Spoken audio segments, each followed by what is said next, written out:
நீங்கள் வீட்டில் பூனை வளர்க்குறவங்களா இருந்தால் உங்கள் பூனை வந்து அடிக்கடி தரையில் படுத்து உருள்றதை பார்த்துருப்பீங்க.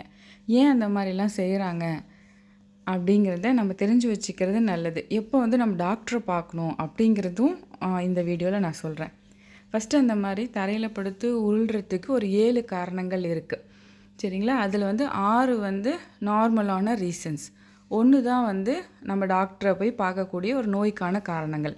ஃபஸ்ட்டு அந்த 7 காரணங்களில் நம்பர் 1 பார்த்திங்கன்னா, நம்மளோட நம்பிக்கையை பெறுவதற்காக. அதாவது பார்த்திங்கன்னா, நம்ம சேஃபாக இருக்கோங்க, நாங்கள் இந்த இடத்துல நாங்கள் சேஃபாக இருக்கோம் அப்படின்றது சொல்கிறதுக்கான அவங்களோட வெளிப்பாடு தான், அவங்களோட எமோஷனோட வெளிப்பாடு தான் தரையில் படுத்து உருள்றது. நாங்கள் எங்கே சேஃபாக இருக்கோம் அப்படிங்கிறது. 2வது பார்த்திங்கன்னா அட்டென்ஷன் சீக்கிங். உங்கள் கிட்டேருந்து ஒரு ஃபுட்டு வாங்கிறதுக்காகவோ, இல்லை நான் உங்கள் கூட ஃப்ரெண்ட்லியாக இருக்கணும், நீங்கள் என்னை பேம்பர் பண்ணணும் அப்படின்னு ஒரு பூனை வந்து உங்ககிட்ட சொல்கிறதுக்கான விஷயந்தான் உங்கள் முன்னாடி படுத்து உருள்றது. ஸோ சீக்கிங் அட்டென்ஷன் அப்படிங்கிறது தான் 2வது விஷயம். 3வது பார்த்திங்கன்னா ஸ்ட்ரெச்சிங். நாம் எப்படி எக்ஸசைஸ்லாம் பண்ணுறோமோ அந்த மாதிரி அவங்களுக்கும் ஸ்ட்ரெச்சிங்லாம் தேவை உடம்புக்கு. ஸோ தூங்கி எழுந்திரிச்சோன்னே ஸ்ட்ரெச் பண்ணுவாங்க, நீங்கள் பார்த்துருப்பீங்க.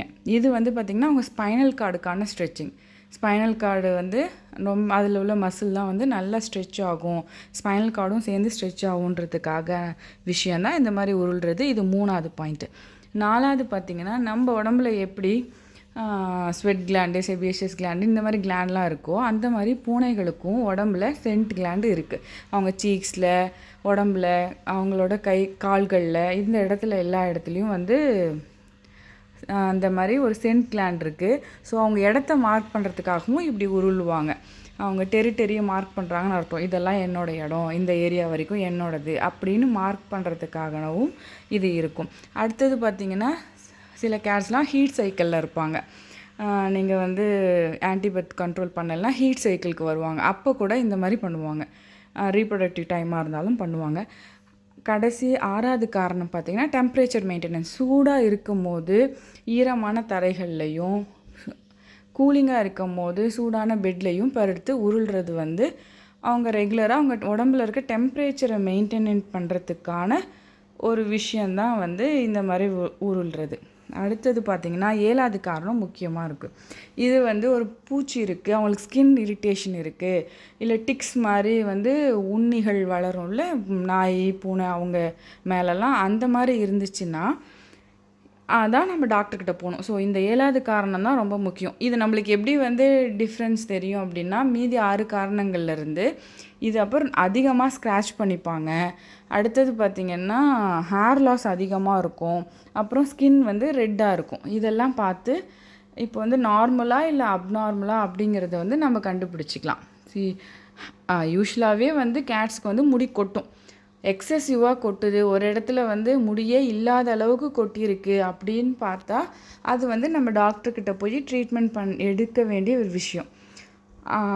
அப்போ வந்து நம்ம கண்டிப்பாக பார்க்கணும். அப்போயும் அவங்க ரோல் பண்ணிகிட்டே இருப்பாங்க, அப்புறம் ஸ்க்ராட்ச் பண்ணிப்பாங்க, அவங்களுக்கே புண்ணாகிற அளவுக்கு ஸ்க்ராட்ச் பண்ணிப்பாங்க.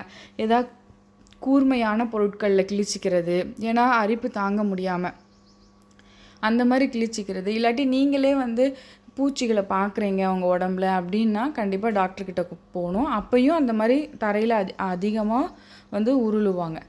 சரிங்களா? அப்புறம் ஸ்கின் வந்து ரெட்டாக தெரியும். உங்களுக்கு அந்த ஏர் விழுந்த இடத்துல ஸ்கின் வந்து இரிட்டேட் ஆன மாதிரி ரெட்டாக தெரியும். இப்போல்லாம் கண்டிப்பாக வந்து மெடிக்கல் அட்டென்ஷன் வேணும் அப்படிங்கிறது தான் அர்த்தம். இது ஒரு காரணம் தவிர மீதி எல்லா காரணமும் அவங்க எமோஷனை வெளிப்படுத்துறதுக்கு தான் இந்த மாதிரி தரையில் படுத்து உருள்றாங்க.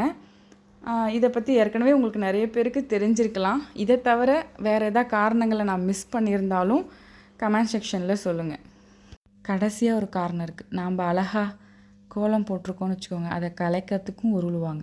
இதை இவன் பண்ணுற மாதிரி, இந்த சின்ன குட்டி பண்ணுறான் பார்த்தீங்களா, இவனுக்கு எந்த இன்டென்ஷனும் இல்லை, ஆனால் கலைக்கணும் கோலத்தை, அதுக்காக மட்டும் பண்ணுறான். நல்ல உருள்டா. இங்கே பார், பார்த்தீங்களா, ஒரு பக்கம் அழிச்சிட்டல, இன்னொரு பக்கம் சேர்த்து அழிச்சிரு.